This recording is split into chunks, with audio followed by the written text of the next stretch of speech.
la capitale Kinshasa, de caravanes motorisées des manifestants communément appelés Wewa, visiblement bien coachés, tous sur leurs lèvres, non à la proposition de loi Minaku Sakata. Bravo même les mesures barrières de la Covid-19 en cette période de l'état d'urgence sanitaire décrété par le chef de l'État, Félix-Antoine Tshisekedi. Ce qui paraît curieux d'abord, c'est de voir la majorité de ces protestataires ne rien comprendre sur le contenu de la proposition de loi Minaku Sakata. Ils ont juste reçu des ordres, déclarent certains. Et d'autres ne se gênent pas de ressortir leur ignorance à ce sujet.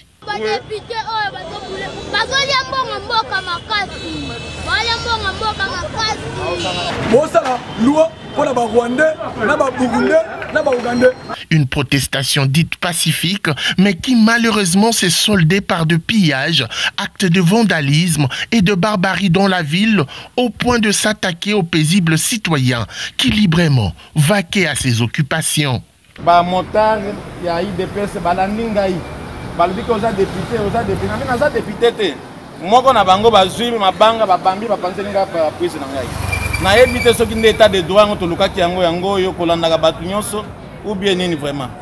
Casse, menaces, agressions, troubles, une véritable milice que même les personnes en uniforme n'ont pu contenir, moins encore encadrer.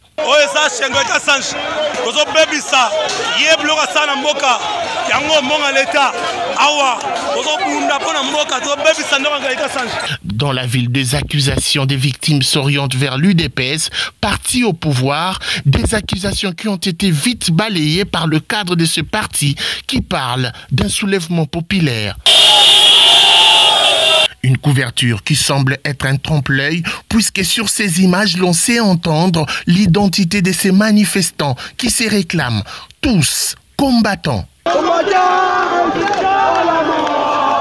La population, elle, se désolidarise de ces actes et condamne avec énergie. Je ne suis pas d'avis pour tout ce qui s'est passé avant-hier. Kobeta et Sungarate.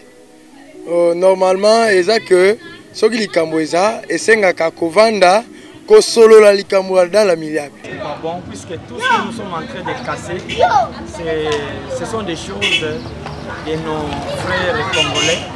Kande koya bozi transport bobambi mabanga.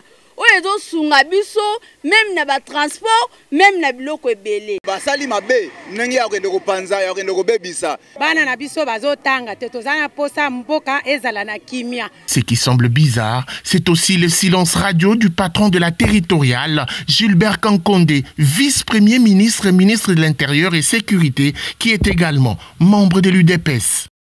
Sans l'instruction sévère lui donnée par le Premier ministre Ilunga Ilunkamba, lui rappelant ses responsabilités, il serait sûrement chez lui, tranquille à observer les combattants de son parti mettre le feu dans la capitale et même en province, ce qui dénote, selon certains observateurs, une complicité bien préparée.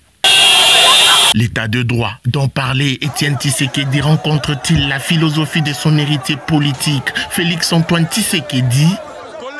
Quel avenir réservé au Congo de Lumumba au regard de l'animosité sans précédent et l'acharnement qui sévit au sein de l'UDPS? Que devient alors le slogan « Le peuple d'abord » Est-ce la rue? Est-ce un vain mot? Est-ce le vandalisme ou encore le trouble de l'ordre public? En tout cas, l'avenir nous en dira plus.